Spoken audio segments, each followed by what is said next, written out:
Hey, wonderful listeners. I've got some very exciting news for all of you who are ready to take your brand to the next level. I'm hosting a brand story bootcamp on February 26th at 6 p.m. London time. In this 90-minute live workshop, we'll dive deep into how to create a brand story that truly resonates with your audience, boosts your impact, and opens the doors to greater opportunities. Grab your spot now, spaces are limited. Check the link in the show notes to secure your place, and hopefully see you there.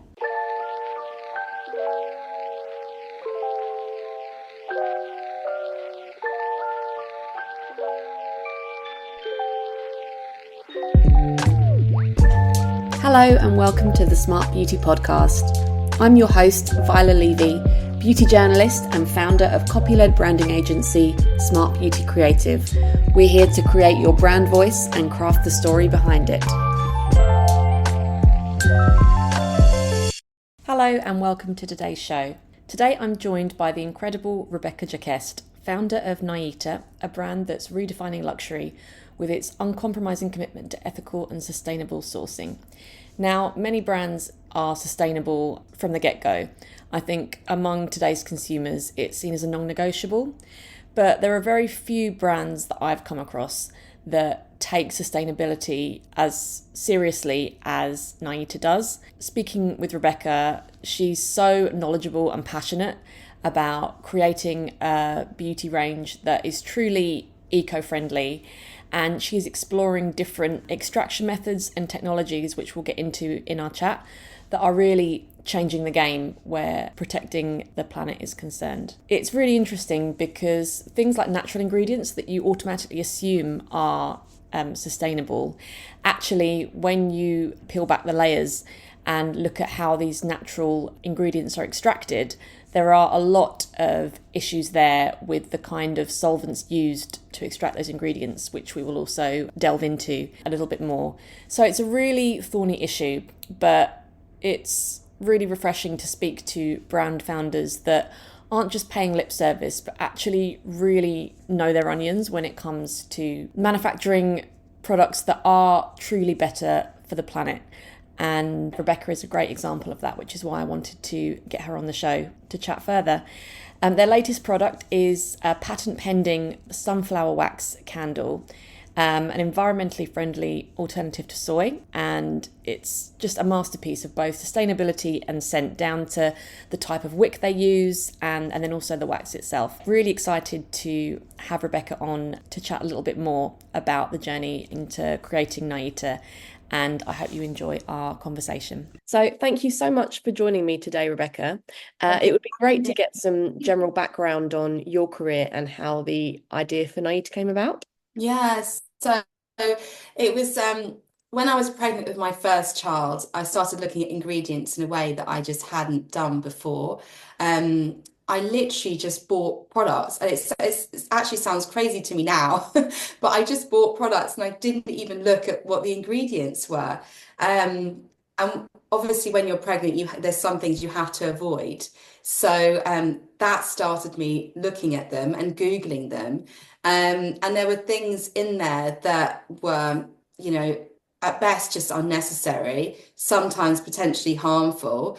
And I think the real thing that really shocked me, and actually one of the reasons why I started the brand, is that ingredients were being listed as 100% natural, but then they were being extracted with hexane. And hexane is a distillation from crude oil. It's the same as petroleum. Um, and it is incredibly toxic. You definitely don't have to take my word for it. And I would encourage everybody just to Google hexane. And even on the government website, it has a lot of information on it. And some of that information is, it can cause skin burns, skin sensitivities, lung damage if it's inhaled. It's a really terrible environmental polluter as well. And obviously it comes from the petrochemical industry. And there are some studies that suggest that it can have hormone disrupting elements to it too. There's a legal limit of the residuals that are allowed to remain on the final product once it's been extracted. But for me personally, I didn't want any hexane on my products at all.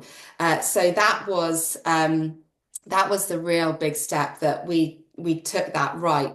I want to create something that is incredibly pure with absolutely nothing in it apart from the purest organic oils. And it started very organically. It was really just me making products for myself and Mm. my family. One of our oils, First Light, I actually made that for my mum.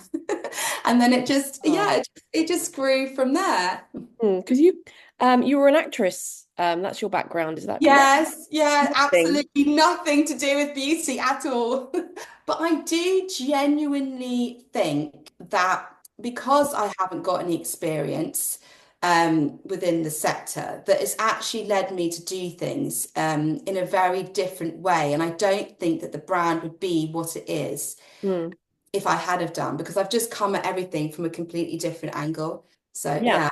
And I think that's what the industry needs is like new sort of fresh perspectives Oh, like thank yours. you. Why do you think that, just sort of off the top of my head, why do you think that the issues surrounding hexane aren't more widely spoken about, given that the conversation about like naturals and sustainability is so huge? You think that would be like kind of a You, you just um, can't even believe glaringly it. obvious So talking point? there's seasoned, and I mean seasoned fragrance experts I've spoken to that didn't know about hexane.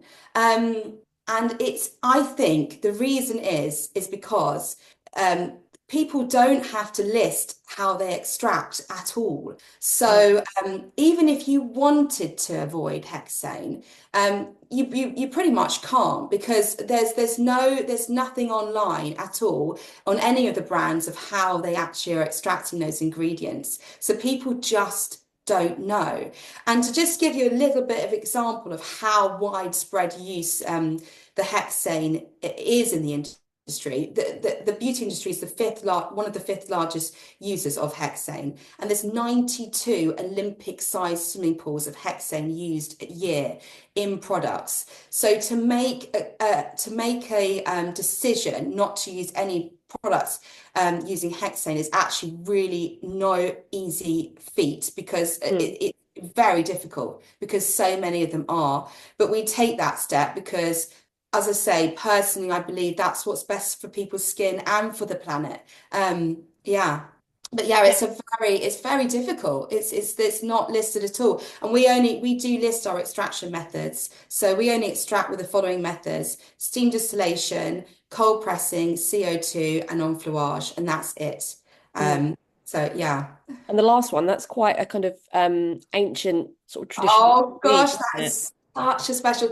So it's interesting because yes, the restrictions are very difficult, but actually in some ways they've been a wonderful thing because they've led us to find things that we wouldn't have normally found. So for example, with jasmine, jasmine is one of those ingredients that it's too delicate to steam distill. So all jasmine is either a synthetic version, so a petrochemical synthetic version, or it's extracted with hexane. So I didn't think I was going to be able to use jasmine. So I actually found this ancient technique called enfleuage.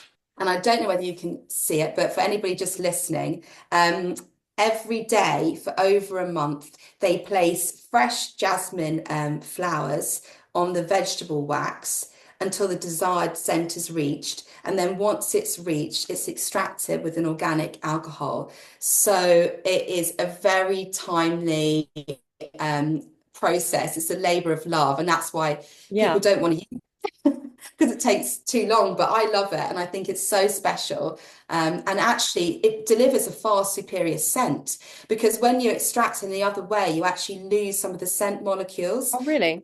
Yeah, the way that this is extracted, it captures the full range and complexity of the original aroma. So it's actually Mm. most like the original jasmine scent that you'll ever find.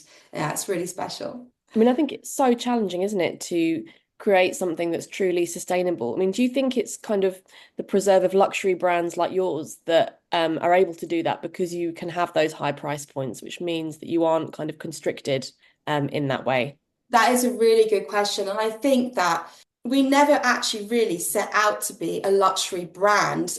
It's become a luxury brand because of the exceptional quality of oils, that and the fact that organic does it is a higher cost for those goods, and also I source from small community farms, so we actually end up paying more for our oils than if we'd gone to a big mass farm, Mm. and also the craftsmanship. So it takes over a month to make our oils. So it's luxury from that perspective. And I do agree that it's very difficult because not that is a high cost of goods, and not Mm. every can do that. Yeah, so I do agree with that, and I do understand that there is that to it. But I do think there's a lot more that can be done, let's say that, than Yeah. is done. How did you sort of go about surmounting some of the challenges that you were faced, obviously in terms of cost and trying to be kind of truly sustainable at every step of the way? Because I imagine that definitely can't have been easy. Oh Uh, my gosh, it really hasn't been easy.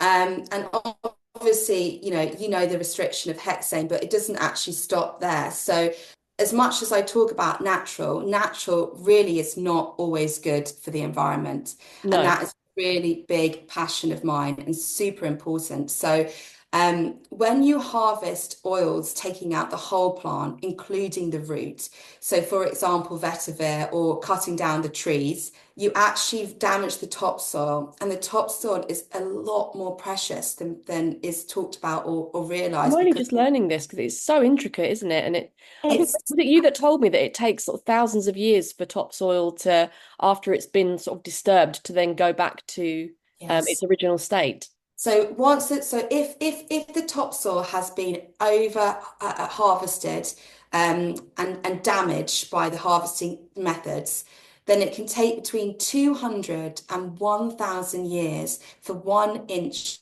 of topsoil to be replaced. And that's not just affecting, the beauty industry. That's food as well. Mm. So globally, the topsoil is disappearing faster than it's being replaced. So it's a really, really big issue. So we've again taken a very a huge restrictions. We don't use any oils that involve killing the entire plant or tree. Instead, Mm. we use the fruit, the leaves, the flowers. And people would say that our restrictions are impossible, but they're Yeah. not. But it is very difficult. But then, as I say, it has also led to some really beautiful findings as well of using methods and ways that we wouldn't normally have used. And Yeah. with the candle, it actually led to innovation for me on the candle as well, because we don't use any hexane. But we can get to that because it's a long thing, the candle. Yeah, I was going to say, kind of, how does it influence the end product and the formulations if you're not using the whole plant? I Yeah. imagine it had a huge impact. A And huge impact, yeah. So, okay, well, the candles. So, because we decided we weren't going to use any hexane, um, paraffin, I think most people know about, but just a little brief thing. Paraffin is not biodegradable. It does emit forever toxic chemicals. So, I obviously went to try and find a biodegradable wax, a natural wax, and soy was the first thing I went to. But soy, while soy is natural, the process isn't. And the process of it is the flakes are washed with the hexane. The residuals of the hexane are then left on the product. It's then hydrogenated, which is a chemical process which uses nickel in the process. And then on top of that, it's also bleached. And if that wasn't enough, the soy itself doesn't actually burn very well. So it's always going to be a blend, or it's going to be with additives. So often that's a blend with paraffin, which you can find out about that. But with regards to the additives, so there's not that many manufacturers of the soy. There's a top manufacturers, and then they send down to the distributors, and then those distributors sell it on. So I emailed all of those manufacturers and asked them specifically, what additives are you using in your soy wax, and what are they used for? And unanimously, the response was, we don't disclose that information. And on the material safety data sheets, it also says proprietary blend. So any of those companies purchasing that soy, which is basically, anybody that's not making it, manufacturing themselves, mm, which is everybody, they do not know, they do not know what has gone into that soy wax. And I personally don't understand how you can sell a product and not even actually know what has gone in it. And some of those additives could even be polymers. So also the other thing is that the pre-coated wicks are often coated with paraffin as well on top of that. So I had to literally invent a new candle because the only other option was beeswax, but beeswax isn't vegan and we're a vegan brand, and also it doesn't hold the scent very well. So this Yeah. wax is winterized sunflower wax. So the oil is cold press. You more get cold press on sunflower oil because the yields are about 50%, whereas on soy the yield's about 18, which is why they pretty much always extracted with hexane. You can get hexane extracted sunflower oil, but this one is cold pressed and it's a mechanical process. It's a byproduct of the oil. So the oil is cooled and the wax is just taken off the top. So unlike hydrogenation, which is a chemical process, as I say, this is just a mechanical one. And we only use organic essential oils, no synthetics. And the reason you would say, why are you using organic oils in a candle? Well, the reason is there's 50% more wildlife on organic farms. So that's really important to use organic. And the wicks are cotton wicks, which I pre-coat myself with our wax. And it doesn't matter how amazing the wax is if the wicks are too thick or a Mm. wrong size wick, because you're going to get soot. So these ones, we choose four little wicks rather than one big one to get the cleanest burning candle that you possibly can. But I do say full disclosure, all candles do burn carbon. You can't get away from that because No. that's how flame burns. But if you are going to burn a candle, and so many of us do and love to burn candles, then these are going to be the purest. Yeah. I mean, from hearing you speak, there is so much greenwashing that goes on. Obviously, we know about it, but I think the wider public doesn't. I know. Especially in terms when you talk about the soy wax and the fact that it's mixed with paraffin. So you're kind of, Not always, but a lot of the blends yeah, are. sometimes, yeah. And but if it's not mixed with paraffin, then it's going to have some additives in it. But I Mm. think I truly can't understand how people can make claims, literally claims on their soy wax saying how amazing and natural it is when they don't even know 100% what has fully gone in it. That's the thing. And you could say, well, the founders maybe were in the dark about it a little bit, but at the same time, it's surely kind of they have a responsibility to do Yeah, the I mean, homework. that's it. And I can't, as I say, I could never sell a product that I didn't know 100% what had gone in it. Yeah, I don't think that's right. But yeah, it's really a shame that for candles, you don't have to list ingredients. So that's how that can happen. Yeah. And do you know what the reason for that is, that they don't have to disclose what in them? Well, it's because so for skincare, because it's going in on your skin, like they have to list how they extract it. So if you're going to get the data sheets, you are going to see how it's extracted. But because it's not considered like it's like a home fragrance product, but you're still breathing it in. So Yeah. yeah, it's for me, I think it's really important. I think candles should have ingredients listed on them. And obviously for you, transparency is so important. I mean, how do you feel like that has impacted the trust you have with your consumers? Yeah, so I think it is astronomically important to me because again, so much is hidden under fragrance and Mm. mixed messaging. And I think being so transparent with everything, hopefully that will inspire more transparency from other brands. And also I think the consumer decides the market really. So if that is the way that the consumers are preferring. They want more transparency, then more transparency will come, I believe. Mm. Um, so yeah, but it's astronomically important to us and a founding principle of the brand. It's so important, and especially when it comes to supporting sort of local communities that you work with. Can you give any examples of where that partnership has really kind of made a difference? Oh gosh, it's such a big passion of mine. And something when I started, I never even knew that that was going to be part of it. Um, But yeah, so as I say, mass farming is one of the most destructive forces there is. And by sourcing from small community organic farms, obviously environmentally that's better. But not only that, we're able to support some local communities. So some lovely examples are we source our yuzu from a remote Japanese island that was actually depopulating. And because of the yuzu growth, it's now regenerated again. And there's a little school for the little ones. There's an education system in place there now. And that island is very special because it's got a gorgeous microclimate of very cold in the winter, very hot in the summer. So the Hmm. quality of that yuzu is exceptional from it. We source an oil called thingy, which every time I say it, people are like, thingy, she got that wrong. It's called thingy, and it's from Bhutan. And Bhutan is a really special country. It's one of the only, and have to say this right, I believe it's carbon negative country rather than carbon positive country in the world.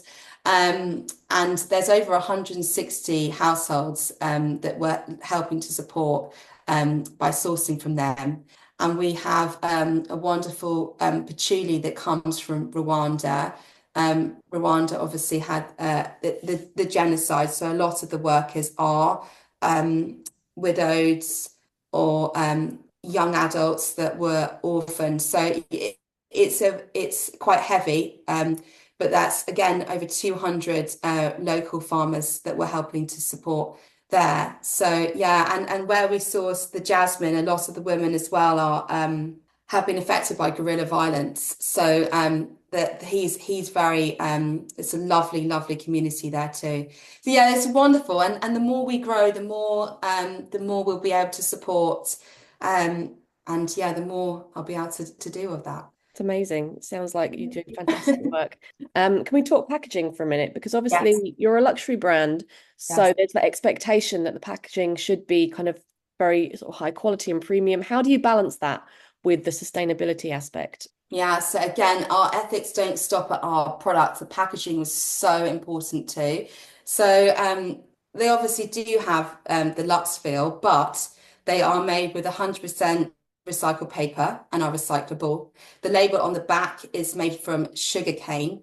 The glass is recyclable, and the cap is also aluminium, which is also recyclable.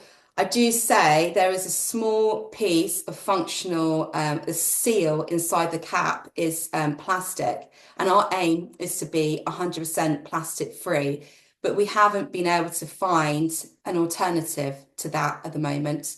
So yeah, that's something we're still working on to do.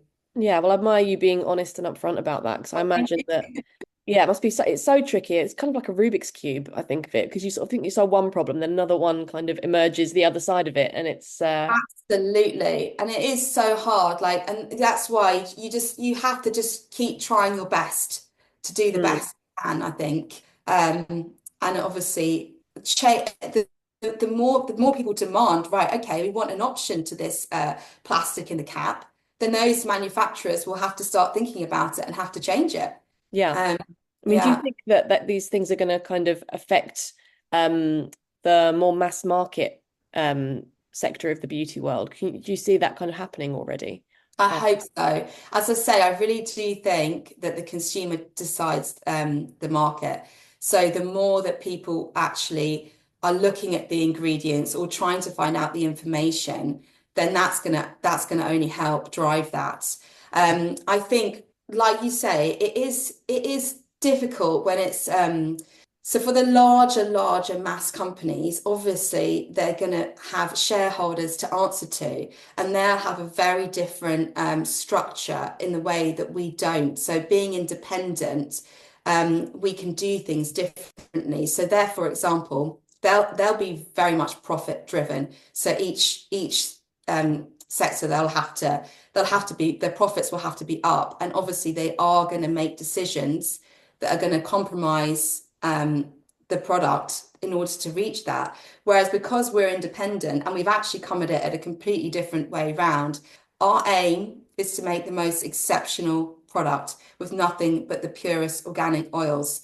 So we can decide actually we're gonna spend more money buying it from that small community farm than actually cutting costs and getting it from, a mass producer. So yeah, it is a bit easier for us to make that decision. But if they do make any changes, their changes will be very impactful because of the large scale that they Yeah. that they go.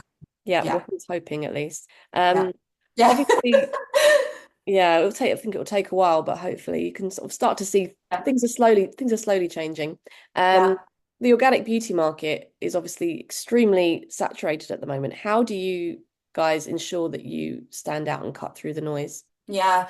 So I think, again, there's a lot of mixed messaging. So there's a lot of products being listed as organic in their name, but then actually, when you look at the ingredients, they're not. There's There's no only real regulation. That's the problem, isn't there? Yeah, there's only a few that actually are. So I think we do stand out because of all of this, for all of the restrictions that we impose. So for example, not using anything, even down to the extraction method, even down to our ethics on our sourcing of how we source. I don't believe there's anyone out there going to the lengths to make sure their products are of that purity and of that sustainable nature. So I do think what we are doing is different.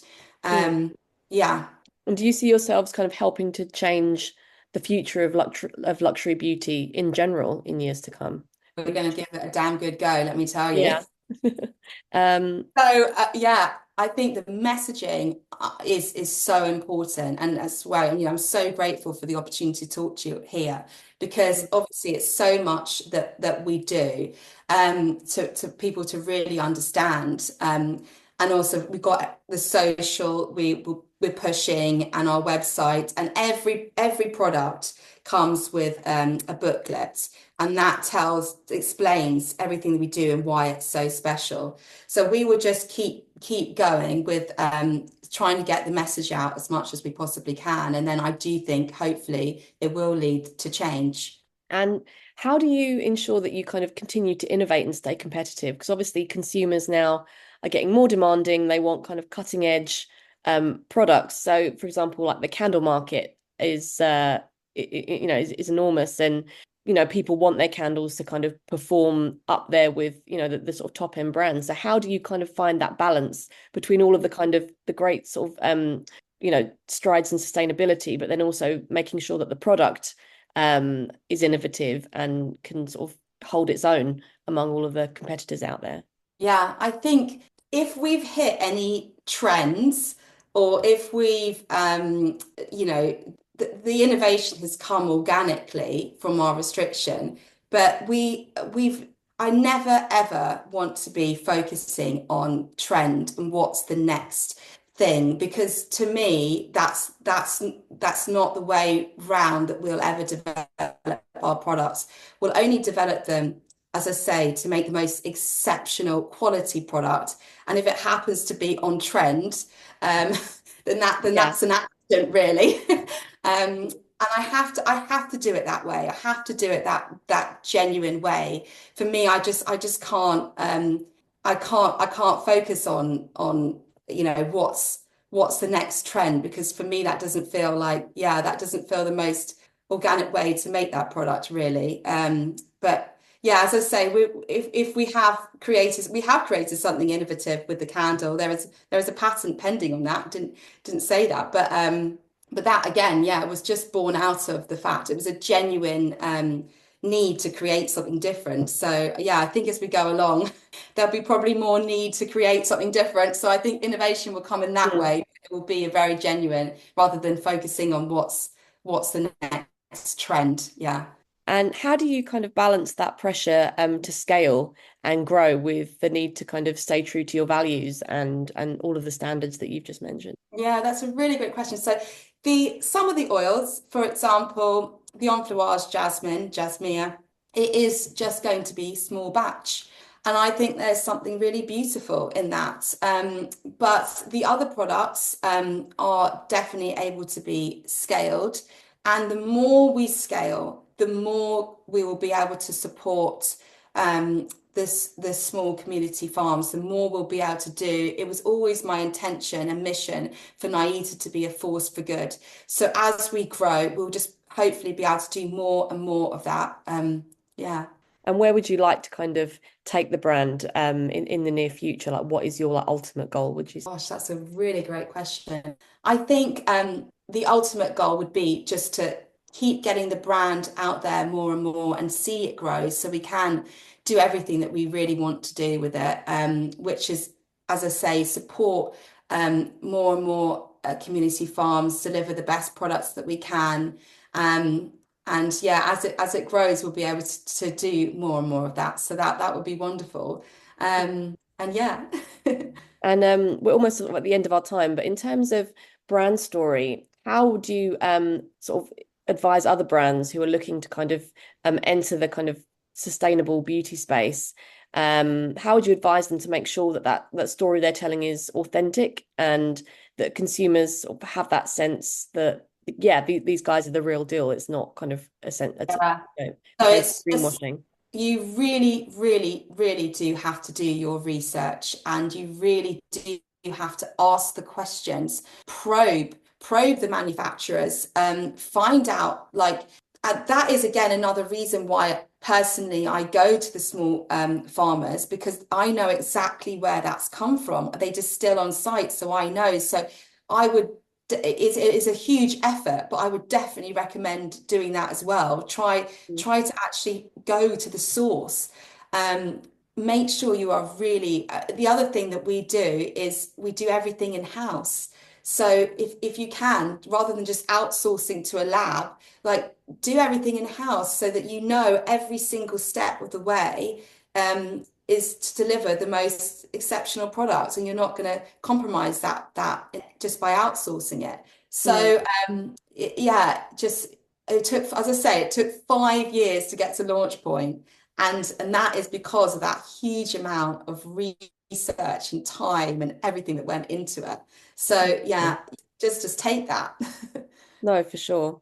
Well, thank you so much, Rebecca, for Oh no, joining thank you me. so It's been much. a really great chat. And can I just say, I brought my toddler along to the launch a few weeks ago, and Rebecca was so Oh, lovely and accommodating. of And as a mum, you course. always remember things like that, 'cause it's just like, Yeah. yeah, like, you know, she's No. a good one. It's like, you know. Has to be. It has to be. I love that. I love that you came with your toddler, and I think that's so important. Like I'm a mummy too, and I think that I would love that to be much more accepted as well.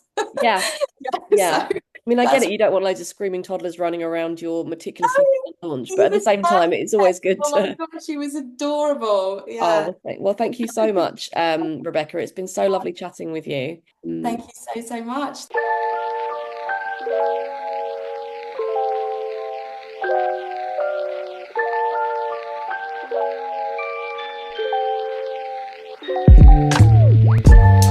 I hope you enjoyed that episode. All links will be in the show notes, and feel free to visit smartbeautycreative.com or visit us over on Instagram to find out more about what we do. And if you enjoyed listening, please don't forget to rate and review Smart Beauty on iTunes, as it helps people find us. See you next time.